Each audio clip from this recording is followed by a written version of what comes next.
हिंदू मुस्लिम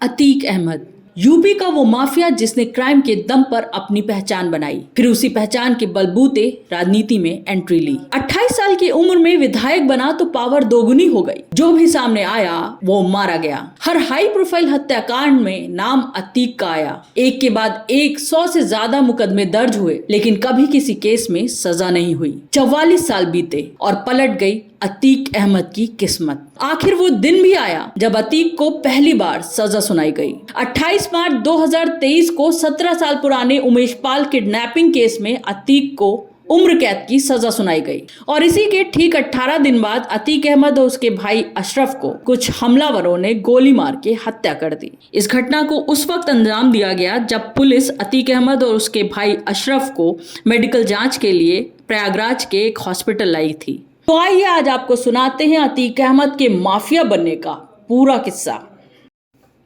साल 1962, प्रयागराज का चकिया गांव। तांगा चलाने वाले फिरोज अहमद के घर एक लड़के का जन्म हुआ। नाम रखा अतीक अहमद। फिरोज घर में अकेले कमाने वाले थे। जैसे तैसे पैसे का इंतजाम करके अतीक को पढ़ाते, लेकिन उसका मन पढ़ाई में एकदम नहीं लगता था। नतीजा ये हुआ कि अतीक 10वीं में फेल हो गया। इसके बाद उसने पढ़ाई पूरी तरीके से छोड़ दी। अब उसे जल्द से जल्द अमीर बनने का चस्का लग गया था, लेकिन पैसा कमाने के लिए उसने मेहनत करना नहीं बल्कि एक शॉर्टकट को चुना। लूट और किडनैपिंग करके पैसा वसूलने का शॉर्टकट। वो रंगदारी वसूलने के लिए लोगों की हत्या तक कर देता था। साल 1979 में अतीक पर पहली बार एक हत्या का केस दर्ज हुआ और यहीं से शुरू हुई अतीक के क्रिमिनल बनने की कहानी। एक तरफ अतीक क्राइम की दुनिया में अपने कदम जमा रहा था, तो दूसरी तरफ शहर में चांद बाबा नाम के गुंडे का दबदबा बढ़ता जा रहा था। इसका खौफ ऐसा था कि चौक और रानी मंडी में पुलिस तक जाने से डरती थी। पुलिस और नेताओं समेत सभी उसके खौफ से छुटकारा पाना चाहते थे। अतीक ने इसी डर का फायदा उठाकर पुलिस और स्थानीय नेताओं से साठगांठ बना ली। अतीक को आपराधिक दुनिया में पुलिस और स्थानीय नेताओं का पूरा साथ मिलने लगा। 7 साल बीते। अब अतीक चांद बाबा से ज्यादा खतरनाक हो चुका था। वो लगातार लूट, अपहरण और हत्या जैसी वारदातों को अंजाम देता। अतीक के गुर्गों का नेटवर्क बढ़ने लगा। अब अतीक पुलिस के लिए भी नासूर बन गया था। जिस पुलिस ने उसे अब तक शह दे रखी थी, वही उसे जगह जगह तलाशने में जुट गई। आखिरकार पुलिस ने उसे गिरफ्तार कर दिया। गिरफ्तारी के बाद लोगों को लगा कि अतीक का खेल खत्म हो गया, लेकिन ऐसा हुआ नहीं। उन दिनों प्रदेश में वीर बहादुर सिंह की सरकार थी और केंद्र में राजीव गांधी की। पुलिस सूत्रों की माने तो अतीक की गिरफ्तारी के बाद उसे छुड़ाने के लिए दिल्ली से एक फोन आया। 1 साल के बाद अतीक जेल से बाहर आ गया। अतीक को जेल से बाहर आते ही समझ आ गया था कि अब जेल से बचने के लिए राजनीति ही उसके काम आ सकती है। इसलिए उसने राजनीति में कदम रखना तय किया। साल 1989 तक अतीक पर करीब 20 मामले दर्ज हो चुके थे। उसका प्रयागराज के पश्चिमी हिस्से पर दबदबा हो गया था। 1989 में पहली बार विधायकी लड़ने का फैसला किया। किसी पार्टी ने टिकट नहीं दिया तो निर्दलीय खड़ा हो गया। अतीक के सामने कांग्रेस के गोपाल दास यादव प्रत्याशी थे। साथ ही अतीक का बढ़ता दबदबा चांद बाबा को भी अखरने लगा। इसलिए वो भी अतीक को हराने के लिए चुनाव के मैदान में कूद पड़ा। चुनाव हुआ, नतीजे आए तो अतीक को 25,906 वोट मिले। वो 8,102 वोट से जीतकर पहली बार विधायक बना। 1991 में यूपी में राम मंदिर की लहर थी। अतीक फिर से निर्दलीय ही खड़ा हुआ।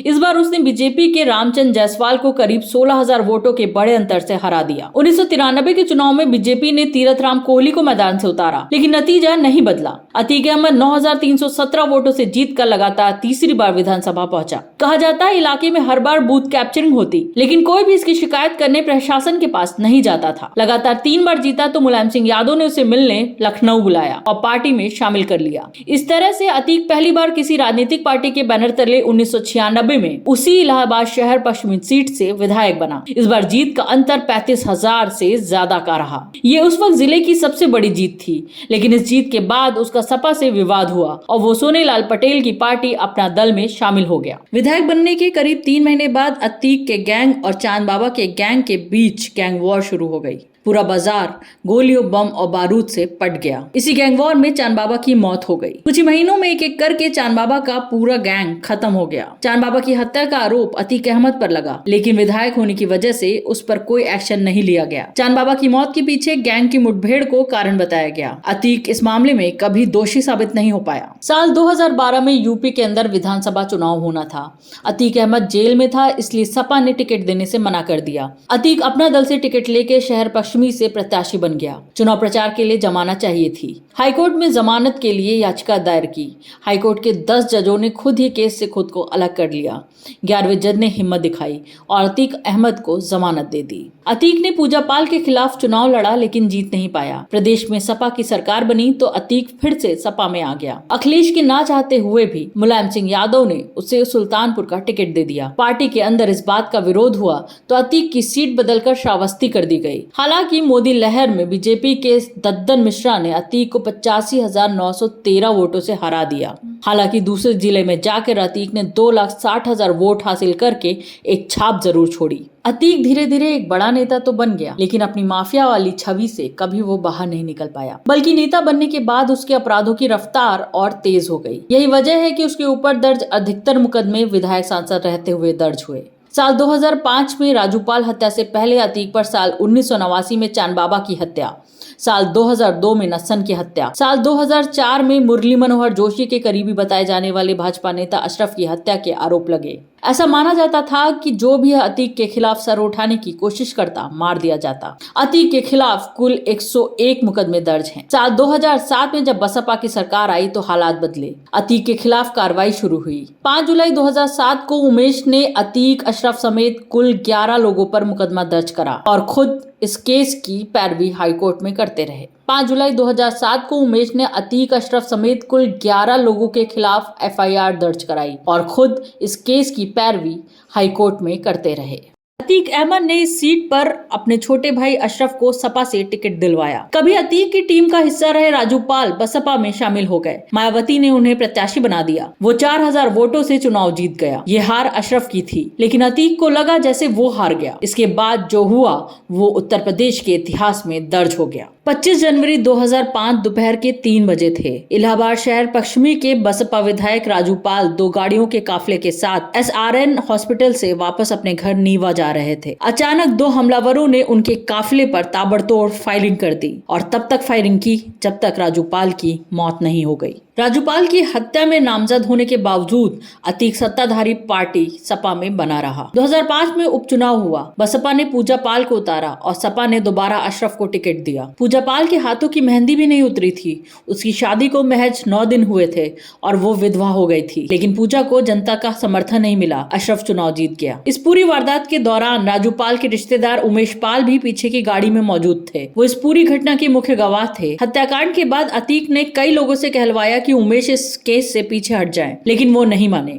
28 जनवरी 2006 को अतीक ने उमेश का अपहरण करवा लिया। उसे करबला के कार्यालय में ले जाकर रात भर पीटा। नतीजा ये हुआ कि अगले दिन उमेश ने कोर्ट में अतीक के पक्ष में गवाही दी। साल 2002 में अतीक अहमद अपना दल के टिकट पर चुनाव लड़कर लगातार 5वीं बार विधायक बन गया। उस वक्त सोनेलाल खुद चुनाव हार गए थे। अब तक सपा पार्टी को लगने लगा कि अतीक जहां भी रहेगा जीतता रहेगा, इसलिए मुलायम सिंह यादव ने उसे बुलाया और एक बार फिर पार्टी में शामिल करवा दिया। इस बार इनाम में विधायकी नहीं बल्कि सांसदी मिली। लगातार 5 बार विधायक रह चुके अतीक अहमद पर मुलायम सिंह यादव ने भरोसा जताया और उसे फूलपुर लोकसभा सीट से प्रत्याशी बना दिया। इस सीट से अतीक सांसद बन गया। इस सीट से जीतकर अतीक सांसद बना। इसके बाद तो उसका रुतबा और बढ़ गया। सांसद बना तो शहर पश्चिमी सीट खाली हो गई। 6 महीने बाद उपचुनाव की तारीख का ऐलान हुआ। अतीक अहमद ने इस सीट से अपने छोटे भाई अशरफ को सपा का टिकट दिलवाया। कभी अतीक की टीम का हिस्सा रहे राजू पाल बसपा में शामिल हो गए। 2017 के विधानसभा चुनाव को लेकर सपा ने 2016 में ही तैयारियां शुरू कर दी थी। सपा ने एक लिस्ट जारी की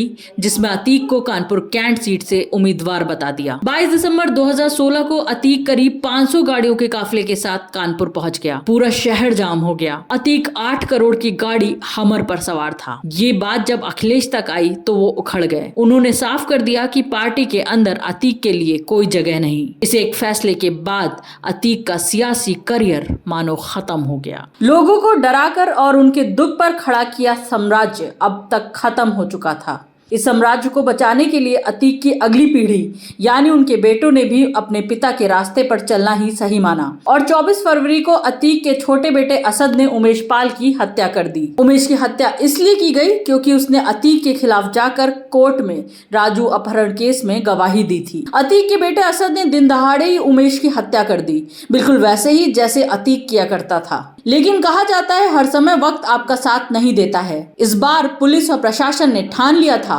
कि प्रयागराज में दूसरे अतीक को पैदा नहीं होने देंगे और 14 अप्रैल 2023 को पुलिस मुठभेड़ में अतीक का बेटा असद मारा गया। एक बेटे के मरने का गम तो बस उसका बाप ही समझ सकता है। बेटे की मौत की खबर सुनकर अतीक के ऊपर गमों का पहाड़ टूट गया।